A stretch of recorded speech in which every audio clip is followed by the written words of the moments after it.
Acho que eu devo ir em frente e finalmente contar minha história. Não é muito barra cá barra, para ser honesto. Não é algo que ocorreu dentro de uma floresta. Eu não era um cara de aventuras na época. Não há skinwalkers, homem-cabras ou flashgates envolvidos, até onde eu saiba. Mas eu me sinto compelida a finalmente escrever sobre isso, só para registrar. E também para que vocês talvez possam também sentir alguns arrepios com isso. Quando eu tinha 17 anos, eu morava nos arredores de Washington, D.C. Eu gostava bastante da cidade na maior parte do tempo. Mas D.C. não é nada divertido e tem um problema enorme de moradores de rua. Mas também não é um lixo total. Eu era um completo idiota na escola. Eu tinha depressão e outras merdas. E fui expulso da minha excelente escola preparatória católica por causa das minhas notas ruins. E ao invés de me mandarem para uma escola pública na Virgínia, onde eu morava, meus pais decidiram me mandar para uma escola não tradicional na cidade. Além da escola, eu tinha um emprego em um cinema fuleiro em Rockville, que fica nos arredores de D.C., ao noroeste. E eu tinha 17 anos na época, mas não tinha carteira de motorista. Quando consegui a minha carteira de motorista de aprendizagem aos 15, eu procrastinei por um ano inteiro porque eu não queria ir ao DMV. E quando finalmente consegui a minha carteira, eu fiz as horas necessárias, o curso de direção e tudo mais. Mas eu caí na mesma armadilha de não querer ir ao DMV. Então eu só tirei minha carteira quando eu tinha 18 anos. Então, por causa disso, e porque meus pais, com razão, não queriam me levar para DC todos os dias durante a hora do rush, só para depois ter que voltar para a Virgínia para trabalhar, eu comecei a pegar o metrô para a escola e para o trabalho todos os dias. Se houver algum morador de Washington por aqui, então você pode entender a minha rota. Começava no lado da Virgínia do rio Potomac, a leste da cidade, na estação Virginia Square, GMU, que fica na linha laranja. Para os propósitos dessa história, a linha laranja começa na Virgínia e termina nos arredores de DC, a nordeste. E a linha vermelha começa a noroeste, onde meu trabalho era. Então eu descia para o centro de DC e subia para o nordeste novamente.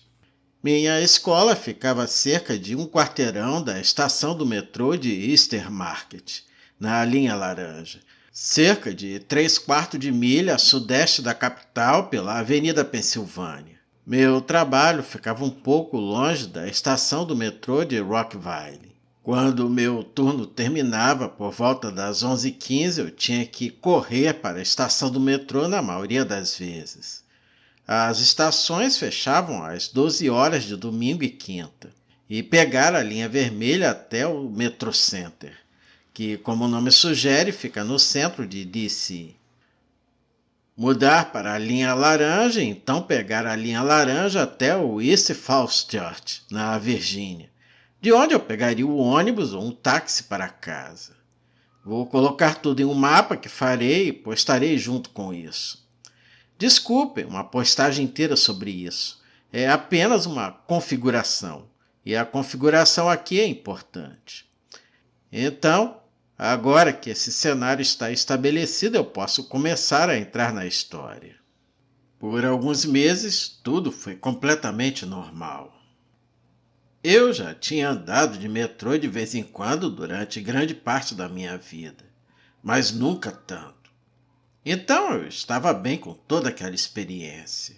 A única parte que me parecia estranha era voltar para casa à noite. Durante os fins de semana, mesmo por volta de 1h, as pessoas ainda estavam no metrô. Mas durante a semana, quando eu voltava do trabalho, era muito comum eu ser a única pessoa no trem e às vezes até a única pessoa em uma estação inteira.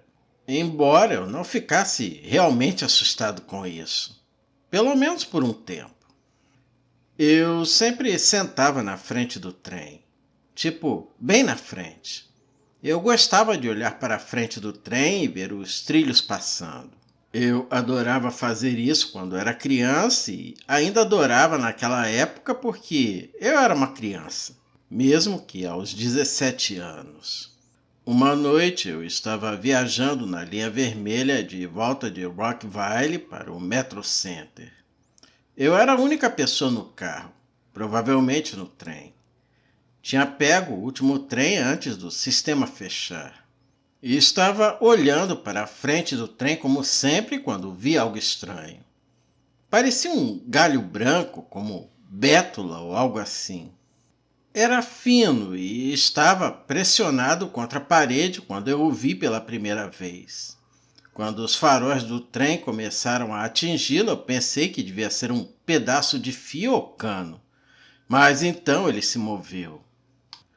Foi muito rápido, como um tremor. Ele simplesmente saiu de repente da luminosidade dos faróis do trem e eu não conseguia mais vê-lo. Eu descartei isso na minha cabeça como excesso de trabalho, por mais clichê que isso possa parecer. Afinal de contas, cuidar de uma máquina de pipoca em um cinema praticamente vazio é um trabalho duro. Eu praticamente esqueci do incidente ao longo da semana devido à escola e outras coisas ocupando a minha mente. E então, cerca de uma semana depois, eu o vi novamente. Mais ou menos no mesmo trecho da linha. E dessa vez estava na extremidade oposta do túnel. E eu consegui ver um pouco mais da coisa antes que ela se afastasse. Estava conectada a algo maior, como uma perna conectada a um corpo, que foi imediatamente o que veio na minha mente. Quando os faróis do trem o atingiram, ele se afastou com a mesma agilidade. Mas dessa vez, cerca de uns 10 segundos depois, eu o vi novamente, e ele fez a mesma coisa. Então, alguns dias depois, aconteceu de novo. Dessa vez, tudo que eu vi foi o que parecia um pé antes que o que quer que fosse fugisse para a escuridão. Nesse ponto eu estava surtando pra cacete. Sentia aquele desejo terrível e profundo de saber mais sobre a coisa. Comecei a ficar atento àquela perna estranha sempre que eu estava voltando do trabalho para casa. Eu a via cada vez mais com o tempo. Às vezes eu vi um pouco mais do que a perna. Às vezes eu vi até duas das pernas. Mas ele sempre corria para a escuridão assim que a luz do trem o atingia. Algumas vezes eu o via durante uma viagem, e outras não. Comecei a tentar registrar o que quer que fosse. Eu levava um bloco de notas comigo e registrava entre quais paradas eu o via, quanto dele eu conseguia ver e quantas vezes. Em um ponto me ocorreu perguntar ao operador de trem se ele tinha visto alguma coisa. Então, uma noite depois que eu desci na East Falls Church, eu perguntei rapidamente ao operador na frente se ele já tinha visto algo estranho enquanto dirigia os trens à noite. Eu tentei não parecer tão interessado nisso, mas ele pareceu nervoso quando eu perguntei, embora ele tenha respondido com um simples não. As coisas continuaram assim por um tempo, e ver a coisa quase se tornou parte da minha rotina de chegar em casa. Eu não tinha mais medo dela, não realmente, já que praticamente eu estava dentro de um míssil de metal em movimento acelerado, e a coisa nunca pareceu ser hostil ou algo assim. E as coisas simplesmente continuaram a seguir o mesmo caminho. Até que uma noite a coisa ficou séria. Lá estava eu, viajando de trem, e estava esperando a perna aparecer. Mas não apareceu. Eu a tinha visto todos os dias nas últimas 2 semanas, mas ainda não havia nada essa noite. Eu estava pensando comigo mesmo que estava um pouco triste porque a sequência de 2 semanas foi quebrada, quando eu os vi. 2 brilhos na escuridão. Meus olhos, naquele momento, estavam tão acostumados a ver coisas na escuridão devido aos meses que eu fiquei avistando essa coisa, além dos anos jogando jogos de tiro em primeira pessoa, que eu as via ali e sabia que não eram normais. Mas eu ainda tentei racionalizar, mesmo depois de meses avistando uma perna nos túneis do metrô. Mas então eles piscaram. Era inconfundível que foi como um piscar de olhos o que ocorreu. Eu pulei tão forte que quase torci um músculo da minha perna. Eu podia dizer que aqueles olhos que eu vi eram inteiramente pretos, pretos e redondos, como os olhos de um rato. E, de repente, o meu medo pela coisa no escuro foi renovado. Fiquei nervoso pelo resto da viagem até o Metro Center. Embora eu me sentisse seguro dentro do trem, eu estava percebendo a gravidade da situação. Havia algo na escuridão dos túneis do metrô, e isso tinha se interessado o suficiente por mim para aparecer quase que diariamente. E esse pensamento me seguiu até o Metro Center. Ironicamente, eu me senti mais seguro na estação do que dentro do trem, devido ao simples fato de que eu nunca tinha visto nada de estranho nas estações. Cheguei ao Metro Center, desci do trem e esperei meu próximo trem. Foi então que comecei a ouvir um suave pef, pef, não muito diferente do barulho que um roedor correndo pelo chão faria, e fiquei nervoso novamente. O barulho começou a ficar mais alto e eu comecei a me borrar. No ponto em que começou a soar como se fossem passos humanos, eu disse: "Ah, que se foda!" por mim mesmo e me virei em direção ao túnel de onde o meu trem tinha vindo. E eu não deveria ter feito isso. Estava lá. Não era apenas uma perna ou olhos. Era a coisa inteira que estava no túnel. Mas agora ela estava na plataforma comigo. E essa coisa é algo que eu nunca vou me esquecer. Era como uma pessoa, mas deformada a ponto de quase todos os traços de humanidade terem desaparecido. Era magro, horrivelmente magro, emaciado. Eu podia ver como a sua carne cinza e pálida envolvia os seus ossos. Ela não cobria nem mesmo as cavidades de alguns ossos de suas pernas e braços, e estava curvado.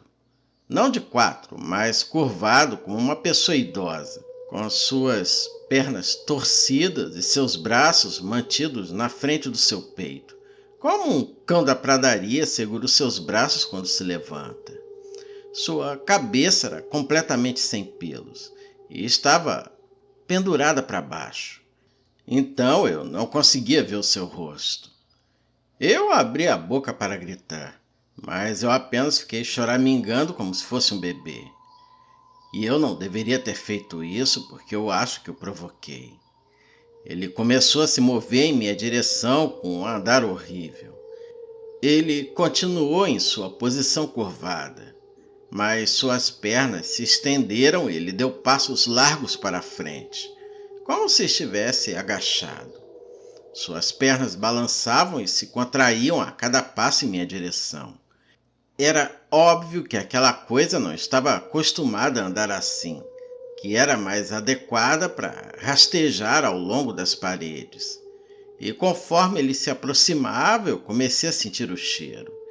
E ele tinha aquele odor pungente e rançoso de lixo da cidade. Meus olhos começavam a lacrimejar conforme ele se aproximava.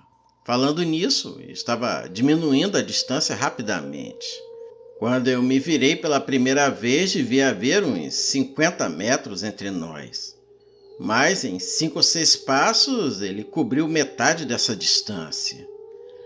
Meu cérebro lesado finalmente entrou em ação e me colocou no modo de sobrevivência. E eu atravessei a plataforma. Minha ideia idiota era tentar correr mais rápido do que ele até o fim da plataforma, e então pular pelos trilhos para a outra plataforma e continuar correndo em direção à superfície. Meu plano estava quase pronto quando percebi que não ia funcionar. porque foi quando a coisa se esticou. Eu olhei por cima do ombro e me borrei de novo. A coisa agora estava de pé sobre as pernas e tinha os braços estendidos. Não sei como eu consegui ver apenas o que eu vi no túnel, mas o que eu vi lá dentro não representava com precisão a coisa toda. Devia ter pelo menos 4,5 metros de altura. Seu tronco era mais fino que o seu fêmur. Os seus braços desciam até as canelas enquanto ele as deixava arrastar. Então havia finalmente seu rosto. O rosto parecia com o de um homem faminto, com a pele amarelada envolvendo firmemente suas maçãs do rosto como se fosse um espartilho. Suas órbitas oculares eram grandes demais para os seus pequenos olhos redondos, com o topo da órbita se projetando uns 5 centímetros até onde o olho terminava. E a boca era um buraco escancarado sem mandíbula à vista. Parecia que essa coisa tinha atingido a sua altura máxima. E eu estava quase fazendo as pazes com a morte quando algum lindo filho da mãe buzinou em seu trem que estava chegando lá embaixo para avisar a ninguém que ninguém poderia entrar. Não sei o porquê, mas aquela buzina fez a monstruosidade na minha frente cambalear para trás e soltar o som mais horrível que eu já tinha ouvido antes dela cair de 4 e correr de volta para o túnel. Eu peguei um táxi para casa naquela noite e depois, praticamente todas as noites pelo resto do ano. Desde então eu não peguei mais o metrô de lá e me mudei para mais longe na Virgínia. Então não estive mais em Washington, mas mesmo se eu voltasse para lá eu não pegaria o metrô de novo, nem se isso significasse perder $1 bilhão ou algo assim. Eu fiz mais algumas pesquisas. Aparentemente há mitos urbanos de algo nos túneis lá embaixo. Também descobri sobre uma série de túneis abandonados, logo abaixo do DuPont Circle, a estação de metrô mais próxima de onde eu geralmente vi a coisa. É basicamente isso. Aqui está um mapa de onde eu vi a coisa com as estações onde eu estava perto quando eu a vi. As áreas estão marcadas. E evitem as áreas marcadas.